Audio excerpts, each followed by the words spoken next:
and namaskar to all.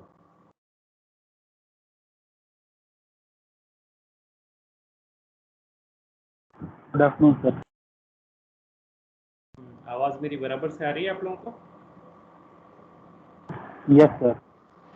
Actually आज मैंने क्या है साउंड की एक सेटिंग चेंज की है, तो अगर कम ज़्यादा आ रही हो तो मुझे बता देना।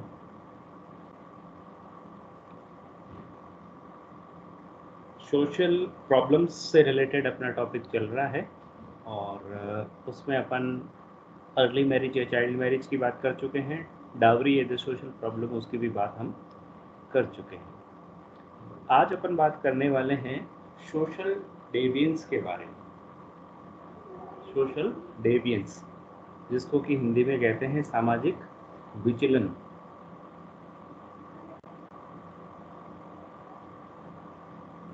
ये टॉपिक वैसे आप लोगों के लिए भी काफ़ी ज़्यादा रेलेवेंट है, क्योंकि आप लोग लॉ के स्टूडेंट्स हैं और लॉ के स्टूडेंट्स होने के नाते कहीं ना कहीं इस सब्जेक्ट को या इस टॉपिक को पर्टिकुलरली थ्योरेटिकली आपको क्लियर होना बहुत ज़रूरी है। डेवियंस या विचलन का अगर एक साधारण शब्द में अपन अर्थ लगाएं तो वो ये होता है कि जनरली क्या होता है कि अगर कोई इंसान कोई इस तरह का बिहेवियर करे जो कि अलग हो, कुछ हट कर के हो, है ना, तो उस बिहेवियर को हम कहते हैं कि ये जो बिहेवियर अभी दर्शाया जा रहा है वो डेविएंट बिहेवियर है। जैसे मान लीजिए एक कोई सीधी लाइन है, सीधी लाइन के ऊपर चलने के लिए सबको कह दिया गया है और कोई व्यक्ति उस सीधी लाइन के ऊपर नहीं चल करके उस लाइन से थोड़ा सा टेढ़ा चल रहा हो, इनकी उस लाइन से वो विचलित प्रकार से चल रहा हो, तो वो कहलाता है विचलित व्यवहार या डेविएंट बिहेवियर। ये तो इसका एक कॉमन मीनिंग हुआ, है ना, या इसका एक शाब्दिक लिटरल मीनिंग हुआ। सोशियोलॉजी में डेविएंस का क्या मतलब होता है?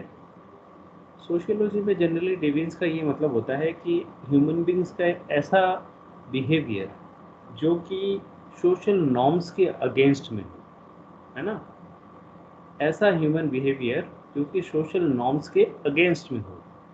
और बात आती है कि सोशल नॉर्म्स क्या होते हैं। Social norms actually socially accepted type के बिहेवियर होते हैं।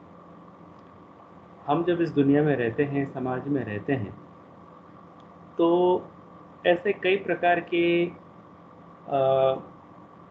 बिहेवियर पैटर्न हैं या ऐसे कई तरीके हैं जिससे हम ये तय करते हैं कि हमें किस प्रकार का व्यवहार करना चाहिए। चाहे वो हमारे रिचुअल्स हों, हमारे ट्रेडिशंस हों, हमारे फोकवेज हों, मूड्स हों, ट्रेडिशंस हों, कस्टम्स हों या लॉ हो, इवन ये सब चीज़ें हमको बताते हैं कि how we should behave in this society.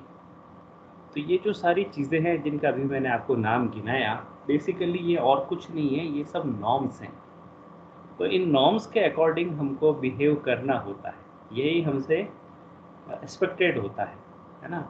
तो इस प्रकार का नॉर्म्स के अकॉर्डिंग बिहेवियर जो सारे ह्यूमन बीइंग से एक्सपेक्टेड है, ये तो होता है करेक्ट बिहेवियर। और जब अपन इस करेक्ट बिहेवियर से अलग तरह का व्यवहार करते हैं, इनकी नॉर्म से अलग हट कर के बिहेव करते हैं, तो फिर कहीं ना कहीं कहलाया जाएगा कि हम जो है डेविएंट बिहेवियर कर रहे हैं, या हमारा जो व्यवहार है वो सोशल डेविएंस की कैटेगरी के अंदर माना जाएगा। एक पीडीएफ भी है, उसको साथ में रख करके अपन बात करते हैं।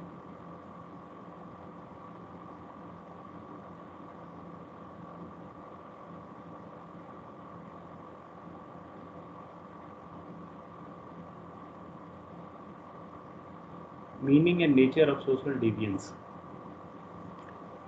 अब देखिए, कहने को अपन ने बहुत आसानी से ये बात कह दी कि भाई डेविएंस क्या होता है, कि नॉर्म्स के अगेंस्ट बिहेवियर। और नॉर्म्स क्या होते हैं उसको अपन ने कह दिया सोशली एक्सेप्टेड बिहेवियर, कि जिसको समाज स्वीकृत करता है या समाज जिसकी मान्यता प्रदान हमको करता है। तो इसलिए क्या है कि डेविएंस अपने आप में एक इतनी वास्ट कैटेगरी है कि इसके अंदर आपका व्यवहार, बहुत छोटे से छोटा व्यवहार भी आपका एक डेविएंट बिहेवियर में काउंट हो सकता है, और बड़े से बड़ा भी। छोटे से छोटे तो इतना, जैसे अगर आप किसी को भी मुंह चिढ़ाते हो, है ना, किसी के आगे मुंह बिगाड़ते हो, तो वो भी एक तरह का डेविएंट बिहेवियर है। और आप किसी का मर्डर कर देते हो तो वो भी कहीं ना कहीं एक प्रकार का डेविएंट बिहेवियर है, या वो भी सोशल डेविएंस की कैटेगरी में आता है। तो इसलिए सीधी सी बात यही है कि समाज के द्वारा स्वीकृत सोशली अप्रूव जो चीज़ें हैं उनके अगेंस्ट में बिहेव करना, वो सब जो है कहीं न कहीं डेविएंस की कैटेगरी में आता है। कई लोग इसको क्राइम के साथ में कंसिडर करते हैं, या क्राइम के साथ में इसको कंपेयर करते हैं कि भाई क्राइम क्राइम क्या होता है बेसिकली। क्राइम तो कुछ जो प्रेस्क्राइब्ड जो कोडिफाइड लॉ है उसके अगेंस्ट में जो आप बिहेव करते हो वो होता है क्राइम। और डेविएंस जो होता है वो नॉर्म्स के अगेंस्ट में होता है। और नॉर्म लॉ भी अपने आप में एक प्रकार का नॉर्म है।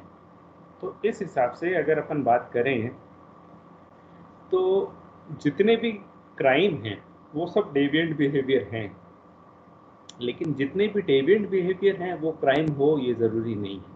ये फ़र्क है दोनों में, है ना। क्योंकि जैसे मैंने आपको कहा कि डेविएंट बिहेवियर तो या डेविएंस तो इतनी छोटी बात भी हो सकती है कि आप किसी को ऐसे मुँह चिढ़ा दिया, है ना, या किसी के घर के आगे ऐसे कचरा कर दिया, या किसी को यूँ छोटा-मोटा कोई ऐसा शब्द कह दिया, या किसी का अनादर कर दिया, या ढंग के कपड़े नहीं पहने जैसे पहनने चाहिए होते हैं, वो भी एक प्रकार का डेविएंस है। तो डेविएंस तो कई बार छोटी चीज़ भी हो सकती है, और बड़ी से बड़ी तो मैंने जैसे मर्डर का एग्जांपल दिया कि मर्डर भी अपने आप में एक प्रकार का सोशल डेविएंस है। तो सीधी सी बात यही है, क्राइम और डेविएंस में फ़र्क यही है कि क्राइम तो होता है लॉ के अगेंस्ट में, और डेविएंस होता है सोशल नॉर्म्स के अगेंस्ट में। और नॉर्म्स बहुत बड़ी चीज़ है, और नॉर्म्स को कई बार डिफाइन करना भी बहुत ज़्यादा डिफ़िकल्ट हो जाता है, क्योंकि नॉर्म्स जो होता है वो society to society, time to time, place to place vary करते हैं। कोई कोई चीज़ें अपने यहाँ पे जो है एज अ नॉर्म करेक्ट मानी जाती है, तो हो सकता है दूसरी जगह पे एज ए नॉर्म वो करेक्ट नहीं मानी जाती है। लॉ में ये नहीं होता है। लॉ तो क्या होता है कि फिक्स होता है। लॉ में चीज़ें जो है वो सर्टेन होती है। खैर, अपन आते हैं meaning and nature of deviance. The study of deviance cannot be undertaken without reference to norms. तो नॉर्म्स तो इम्पोर्टेंट चीज़ है ही, बिना नॉर्म्स के आप डेविएंस की बात ही नहीं कर सकते। नॉर्म्स क्या है? Are prescribed standards which guide and regulate behavior. They are accepted by the group and shared by the group members. For this reason, it is only the reference to norms that we can speak of or defines deviance. Human society permits certain variation in behavior demanded by norms. Essentially, these variations are well defined by the cultural norms of the society concerned. अब ये बात जो मैंने आपको कही थी कि when we speak of deviance, we are essentially referring to norms, violation, or to the behavior which departs from some norms or standard of behavior. Difficulty क्या आती है डेविएंस के बारे में?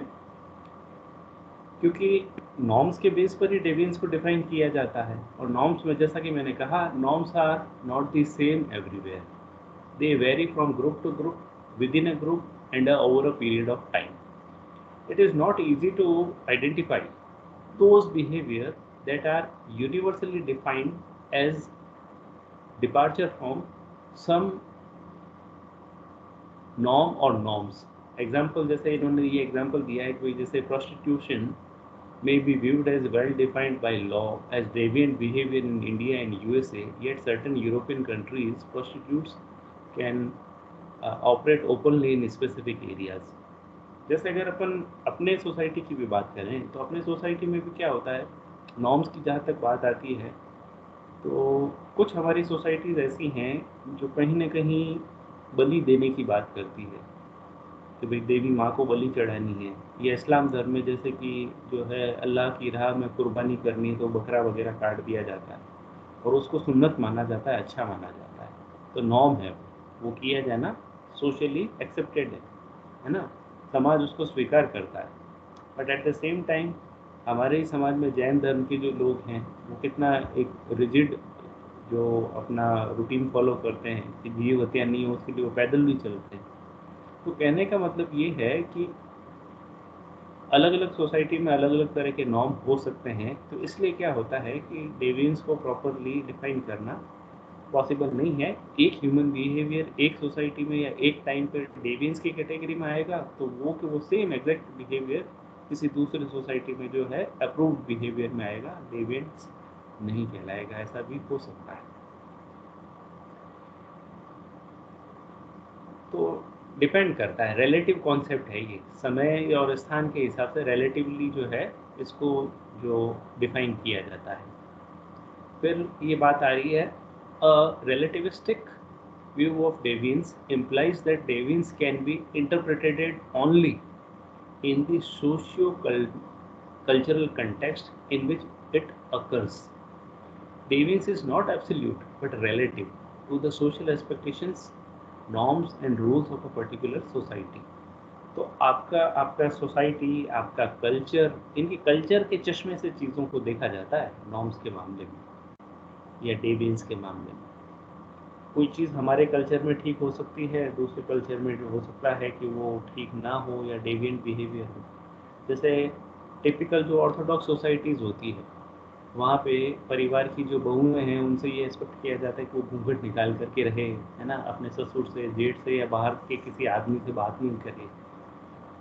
तो ये व्यवहार जो है वो ही सही माना जाता है, और अगर कोई ऐसा नहीं करे, घूंघट नहीं निकाले, तो वो एक डेविएंट बिहेवियर की कैटेगरी में आएगा कि अरे ये तो कैसा है, ऐसा है।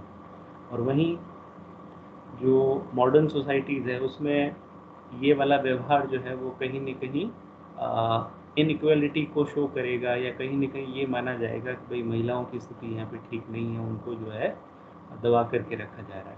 तो कहने का मतलब ये है कि आपका कल्चर कैसा है, और वो कल्चर ही ये तय करता है कि which social behaviour will be approved behaviour and which will be deviant.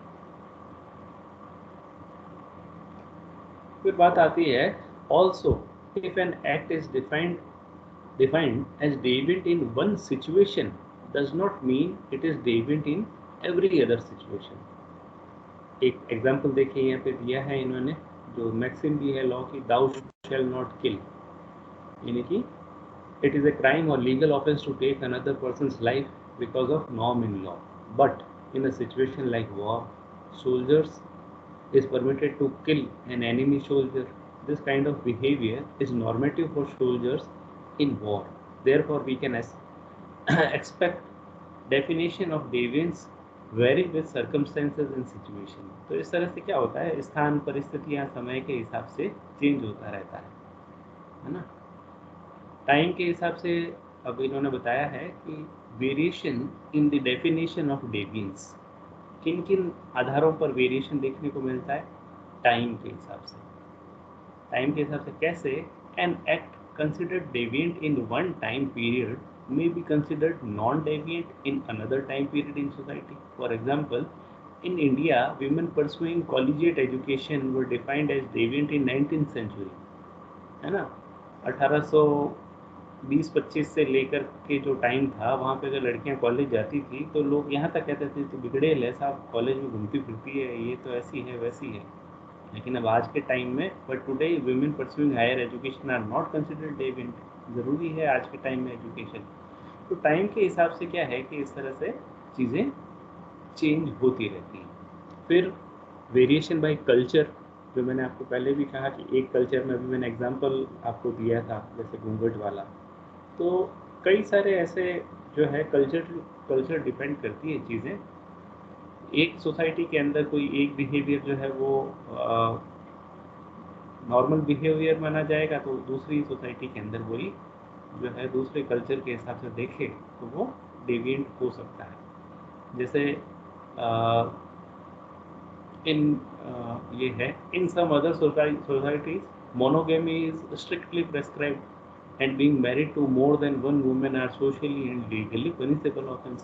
तो मैरिज के मामले में अपन देखते हैं ना, मोनोगेमी जो है वो फॉलो किया जाता है उसी को जो है सही माना जाता है। लेकिन कुछ ऐसे कास्ट कम्युनिटीज़ हैं हमारी कंट्री के अंदर हैं जो मोनोगेमी और बाईगेमी और जो है पॉलीगेमी, इस तरह के जो प्रैक्टिसेस हैं उनको फॉलो करते हैं और वो उनकी सोसाइटी के हिसाब से ठीक होता है। तो इसलिए क्या है कि कल्चर जो है वो ये तय करता है कि आपका कौन सा बिहेवियर जो है सही होगा और कौन सा डेविएंट टाइप का बिहेवियर होगा।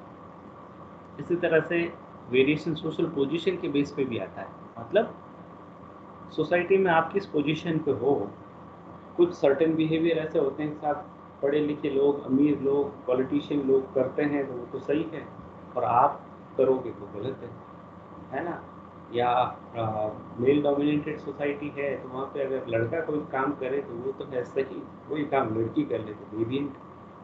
तो इसलिए सोशल पोजीशन भी कई बार जो है ये तय करती है कि आप जो है आपका बिहेवियर जो है वो एक्सेप्टेबल होगा या एक्सेप्टेबल नहीं होगा। आप देखिए बिल्कुल एक एग्जांपल इन्होंने दे दिया, it is acceptable for man to go topless in informal occasion but if women do so they are considered deviant. तो इसलिए क्या है कि ये जो डेविएशन की परिभाषाएं हैं वो स्थान समय परिस्थितियों के हिसाब से चेंज होती रहती है। जैसे एक बार मैंने आपको शायद अपनी ऑफलाइन क्लास में भी एग्जांपल दिया था सीता जी वाला, है ना, कि एक टाइम था जब दरवाजे पे आए हुए सन्यासी और जो साधु होते थे उनकी इच्छाओं को पूरी करना, उनके भोजन संबंधी आवश्यकताओं को पूरा करना एक बहुत ही नॉर्मल और एक अप्रूव्ड बिहेवियर था और किया जाना ज़रूरी था। तो उसके लिए सीता जी ने लक्ष्मण रेखा भी लांघ दी थी। और आज के टाइम में अगर दरवाजे पे भिखारी आ जाए तो अपन ऐसा नहीं करते हैं। तो टाइम के हिसाब से क्या है, कौन सा अप्रूव्ड बिहेवियर होगा, कौन सा डेविएंट बिहेवियर होगा, उसको लेकर के चीज़ें चेंज होती रहती है। अब जो है डेविएशन के कुछ टाइप बताए हैं, है ना। बोथ डेविएंस एंड डेविएंट्स, है ना, इनकी जो विचलन और जो विचलन कर रहा है वो need to discuss in terms of their types. This exercise will clarify the nature of deviance. सबसे पहले ये बात कर रहा है 3 टाइप ऑफ डेविएंस। ये 3 टाइप बताए हैं। Sociologists have classified deviance in variety of ways. Whatever be the basis of judging or defining deviance, we may say that it is behavior that is considered to be different from the central behavior expectations in a certain group. Central behavior expectation मतलब जो केंद्रीय व्यवहार प्रतिमान हैं, इनकी ज़्यादातर लोग जैसा करते हैं उससे अलग हट करके, मैंने शुरू में कहा ना कि डेविएंस है जो आम लोग जैसा करते हैं या जैसा किया जाना उचित होता है उससे हट करके, अलग हट करके।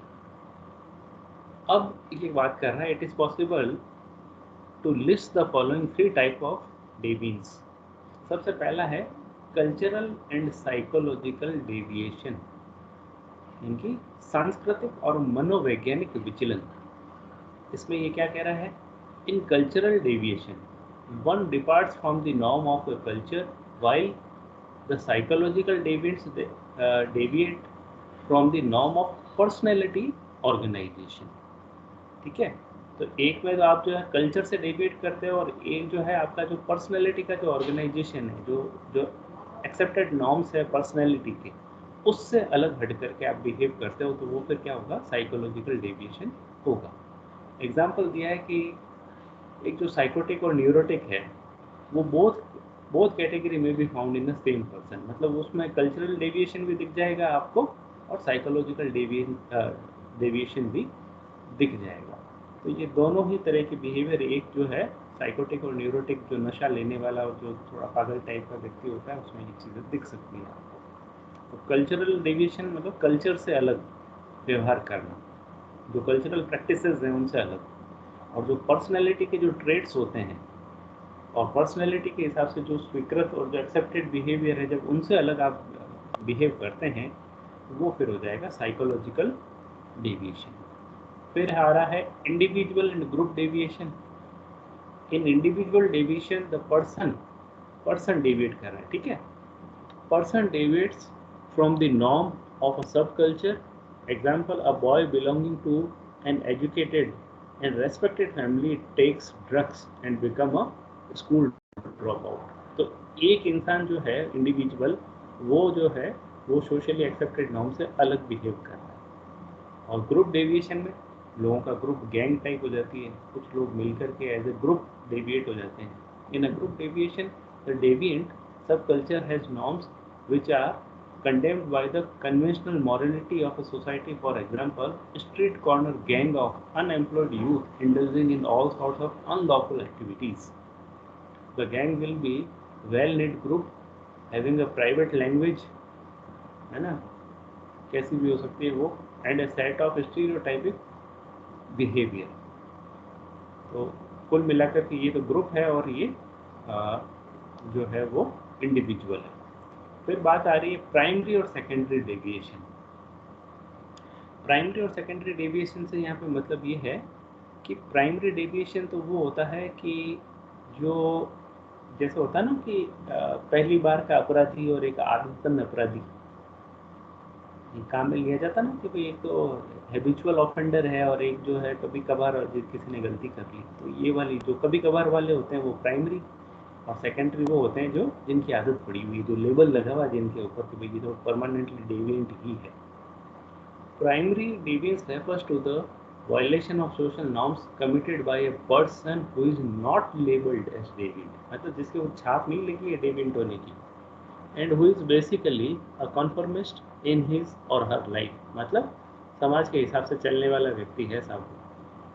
The deviant act is trivial or tolerated or concealed so that one is not identified as a deviant। तो उसको तो चलाया जा सकता है, ये हमेशा बहुत अच्छे से अच्छा सिंसियर बच्चा है, कभी कभी हो गई गलती उससे, तो उसके लिए एक अलग तरह की सोच फिर सोसाइटी की होती है। For instance, travelling ticket less once in a while, slipping an extra apple into the shopping bag without paying for it, मतलब वही गलती हो जाती है, कभी कभार टिकट नहीं लिया या एक एप्पल गलती से एक्स्ट्रा ले लिया। और जो सेकेंडरी डेविएशन है उसमें क्या होता है, secondary deviation is that which follows from one's public identification as a deviant, यानी कि वन जो है क्या है, one is labelled as deviant, मतलब छाप लगी हुई है परमानेंटली, भाई ये तो जो है आदतन डेविएंट व्यक्ति ही है। The labelling process is often the point of no return in the development of deviance. It leads to isolation, possible dismissal, ostracism and sometimes even imprisonment। मतलब वो इंसान फिर वो अलग थलग ही होता है, दूसरों से मिक्स नहीं होता और बिल्कुल जो है उसको एक्सेप्ट ही नहीं किया जाता किसी भी हिसाब से। अब ये फोटो भी दे रखा है इसी तरह का कि ये ट्रेड फेयर है, इसमें टिकट मांग रहा है ये, तो ये इंसान जो है भूल गया, oh how did I forget to buy a ticket, I am really sorry, please excuse me, है ना। और इधर ये जो भाई साहब खड़े हैं रुमाल रुमाल डाले हुए, ये कह रहे हैं हाँ I never bot A ticket for entrance. तो ये तो हो गया सेकेंडरी, ये हो गया प्राइमरी। फिर जो है डेविएंट की बात आ रही है, अभी तक अपन ने डेविएशन की बात की थी, अब ये डेविएंट्स की बात है। 5 type of deviants. Let us now look the 5 type of deviants and thus explain the nature of deviance। ये कि वो व्यक्ति 5 टाइप के जो अब ये व्यक्ति बताए जा रहे हैं जो कि डेविएंट होते हैं, किस किस तरह के डेविएंट हम सोसाइटी में देखते हैं, उससे फिर वो प्रोसेस जो है डेविएशन का फिर आगे उसका नेचर जो है वो एक्सप्लेन होता है। सबसे पहला बताया गया है फ्रीक। फ्रीक मतलब अलग, बिल्कुल अलग थलग, है ना, एवरेज से अलग या औरों से बिल्कुल अलग टाइप का। अब इसके अंदर देखिए, the definition of deviance as freak focuses not so much on behavioral pattern as on physical attributes. Here deviance merely means deviation from average norms in statistical sense। Statistical sense में या सांख्यिकी में क्या होता है कि अपन ने एवरेज निकाला, एवरेज से कुछ जो है एकदम एक्सट्रीम एंड पे होते हैं, कुछ तो टॉप पे होते हैं, कुछ बॉटम पे होते हैं। तो ये जो टॉप या बॉटम वाले जो है ना, ये हो गया फ्रीक, और कुछ लोग जो होते हैं वो एवरेज होते हैं। तो स्टैटिस्टिकल सेंस में यहाँ पे फ्रीक की बात की गई है कि दुनिया में कुछ लोग जो होते हैं, the freaks are those who stand at the extreme end of normal curve. ठीक है। तो सोसाइटी के जो बिहेवियर होते हैं उसमें कुछ लोग बड़े एक्सट्रीमिस्ट टाइप के होते हैं, एक्सट्रीम एंड पर होते हैं, लोगों से बिल्कुल हट कर के होते हैं। The inadequacy of this definition is that attitudinal and behavioral attributes are not distributed in the population in the same way as physical attributes. Secondly, even those who are placed at the extremes are not necessarily viewed as undesirable. कारण क्या है इसका, ये आगे आएगा। That is mentally retarded may not be equated with the genius, क्योंकि दोनों ही extreme and पे हैं। एक तो बिल्कुल डफर, वो भी एक्सट्रीम एंड पे है, और एक सबसे इंटेलिजेंट है, वो भी दूसरे एंड पर, अलग अलग एंड पर है वो।